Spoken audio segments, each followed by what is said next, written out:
18 से 24 सोनोवाल जी, हमारे प्रदेश के अध्यक्ष आदरणीय रंजीत दास जी और हमारी नवनिर्वाचित विधायक बहन नंदिता जी, इन लोगों की ओर से नाम का प्रस्ताव भी हुआ और नाम का समर्थन भी हुआ। मैंने सभी विधायकों को बैठक में पूछा कि कोई और नाम आप सबके जहन में है, तो कोई अन्य नाम नहीं आया। जिन बंधुओं के मैंने नाम लिए, उन तीनों लोगों ने हमारे सरकार में वरिष्ठ मंत्री के रूप में जिन्होंने अपने दायित्व का निर्वहन किया, ऐसे श्री हेमंत बिश्वा शर्मा जी के नाम का प्रस्ताव विधायक दल के नेता ने दिया।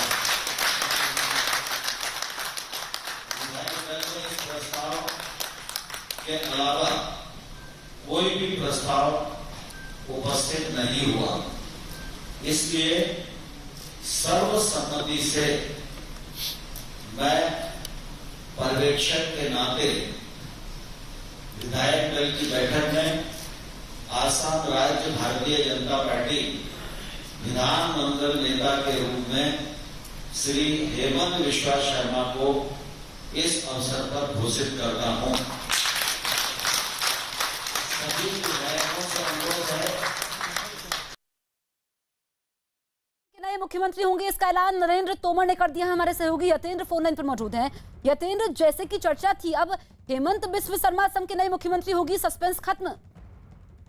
देखिए, बिल्कुल आज सुबह ही न्यूज 18 इंडिया ने एक खबर चलाई थी कि हेमंत बिस्व शर्मा के नाम पर पार्टी अलाकमा ने मोहर लगा दी और केवल औपचारिक ऐलान होना बाकी है। जो 12 बजे विधायक दल की बैठक बुलाई थी उसमें होना, और अब वो ऐलान भी औपचारिक तौर पर बीजेपी पार्टी की तरफ से पर्यवेक्षक के तौर पर केंद्रीय मंत्री नरेंद्र सिंह तोमर ने कर दिया है। और साफ है कि अब कल यानी कि सोमवार को हेमंत बिस्व शर्मा नए मुख्यमंत्री के तौर पर शपथ लेंगे। आज 1 बजे एनडीए की बैठक असम में बुलाई गई है। जो एनडीए असम में जो सहयोगी दल एनडीए के हैं उनकी बैठक होगी और वहां पर से भी औपचारिक तौर पर उनके नाम पर मोहर लगाई जाएगी। और उसके बाद 4 बजे शाम को राज्यपाल से मिलने हेमंत बिस्व शर्मा जाएंगे और जो विधायक हैं, विधायक दल एनडीए और बीजेपी, उनका समर्थन पत्र उनको सौंपेंगे और औपचारिक तौर पर अपना दावा पेश करेंगे। और माना यही जा रहा है, जो सूत्र बता रहे हैं कि कल उनका शपथ ग्रहण समारोह होगा, यानी कि नए मुख्यमंत्री के तौर पर कल हेमंत बिस्व शर्मा शपथ ले लेंगे। जी, तो कल उनकी ताजपोशी होगी। और यतेंद्र, ये जीत इस बार इसलिए भी अहम थी और कहा जाए कि इतिहास रचा था बीजेपी ने, क्योंकि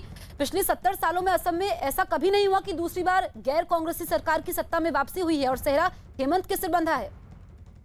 देखिए, बिल्कुल ये काफी बड़ी जीत बीजेपी के लिए माना जा रहा है, क्योंकि लगातार दूसरी बार जीतना अपने आप में किसी भी पार्टी के लिए बड़ी उपलब्धि और खासकर असम का जो राजनीतिक इतिहास रहा है, तो ऐसे में इसको और ज्यादा इसकी महत्वता अपने आप में बढ़ जाती है। लेकिन मुख्यमंत्री पद को लेकर बड़ी कशमकश का दौर चला बीजेपी में और कल पार्टी आलाकमान ने दोनों ही नेताओं को, जो वर्तमान मुख्यमंत्री थे सर्बानंद सोनोवाल, उनको भी बुलाया और हेमंत बिस्व शर्मा को भी बुलाया, क्योंकि दोनों ही तरफ से लगातार दावेदारी पेश की जा रही थी कि सर्बानंद सोनोवाल का कहना यही था, जो उनका दावा था कि उनके मुख्यमंत्री पर रहते हुए ही बीजेपी को इतनी बड़ी जीत एक बार फिर से मिली है। लेकिन वहीं हेमंत बिस्व शर्मा ने साफ तौर पर पार्टी आलाकमान को मैसेज दे दिया है, ताकि उनके चुनावी रणनीतिक कौशल की वजह से और जो उनके जो टिकटों में बंटवारे में भूमिका रही, उनकी वजह से ही एक बड़ी जीत मिली है। और दोनों ही के अपने अपने दावे थे, लेकिन आपको क्या लगता है कि सेकंड टर्म में क्यों हेमंत बिस्व शर्मा सर्बानंद सोनोवाल से आगे निकल गए?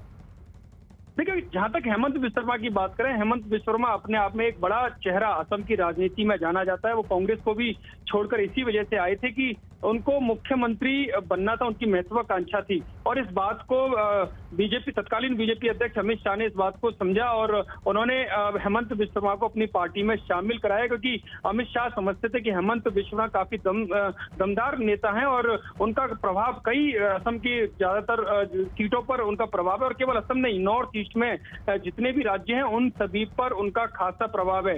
इसको लेकर जो चुनाव की रणनीति बनाई गई थी वो हेमंत बिस्व शर्मा को साथ रखकर बनाई बनाई गई, तो शायद यही कारण था कि चुनाव से पहले मुख्यमंत्री सर्बानंद सोनोवाल के होने के बावजूद भी उनको मुख्यमंत्री पद का चेहरा घोषित नहीं किया गया। हेमंत बिस्व शर्मा को हर राजनीतिक लहजे से हर महत्वपूर्ण जो टीम होती है बीजेपी की उसमें रखा गया और उनको आगे रखकर ये चुनाव लड़ा गया। और जो लोकल सपोर्ट है खासकर वो भी हेमंत बिस्व शर्मा के साथ था। खासकर जो बीजेपी के राष्ट्रीय महासचिव है, जो असम से सांसद हैं दिलीप सेकिया, वो खुलकर हेमंत बिस्व शर्मा के साथ आ गए थे, जिसकी वजह से लोकल आरएसएस भी हेमंत बिस्व शर्मा के साथ खड़ा हुआ नजर आया। और जो जहां तक अब बड़े महत्वपूर्ण जो रीजन की अगर बात करें तो यही था कि जो बीजेपी के कोर मुद्दे होते हैं उनको लेकर हेमंत बिस्व शर्मा ने साफ कर दिया था और अपनी कार्यशैली से दिखा दिया था कि अगर वो बड़े फैसले ले सकते हैं जो संघ चाहता है, जो बीजेपी चाहती है, तो हेमंत बिस्व शर्मा उसमें हिचकिचाएंगे नहीं। और शायद यही एक बड़ा फैक्टर रहा कि उनकी स्पष्ट कार्यशैली को देखते हुए इस बार बीजेपी आलाकमान ने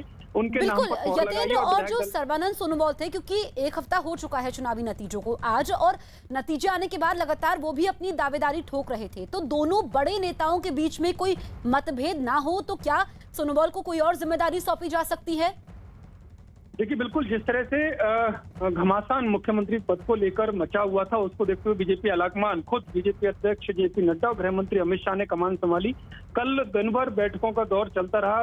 राष्ट्रीय संगठन मंत्री बीएल संतोष भी इस मीटिंग में रहे और एक एक करके दोनों ही नेताओं को बीजेपी अध्यक्ष जेपी नड्डा के घर पर बुलाया गया। सबसे पहले हेमंत बिस्व शर्मा को बुलाया गया, उनकी दावेदारी पर बातचीत हुई और जो राजनीतिक हालात है उनको देखते हुए हेमंत बिस्व शर्मा को फिर सर्बानंद सोनोवाल के सामने बैठाया गया। सर्बानंद सोनोवाल को समझाया गया कि पार्टी के हित में और राज्य के हित में। कल तो माथापच्ची चली है, तो क्या सर्बानंद सोनोवाल अब केंद्र में आ सकते हैं?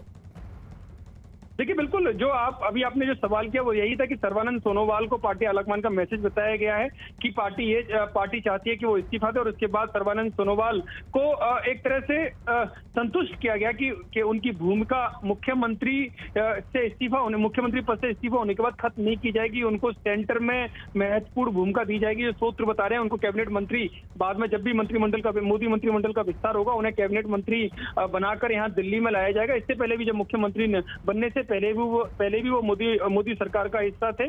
तो अब सूत्रों का यही दावा है कि एक बार फिर से सर्बानंद सोनोवाल को मोदी मंत्रिमंडल में जगह दी जाएगी। ठीक है यतेंद्र, तो इस वक्त की सबसे बड़ी खबर असम से है। यहाँ पर हेमंत बिस्व शर्मा अगले मुख्यमंत्री होंगे, कल उनकी ताजपोशी होगी, शपथ ग्रहण होगा और जो एक हफ्ते से सस्पेंस जारी था वो अब खत्म हो चुका है।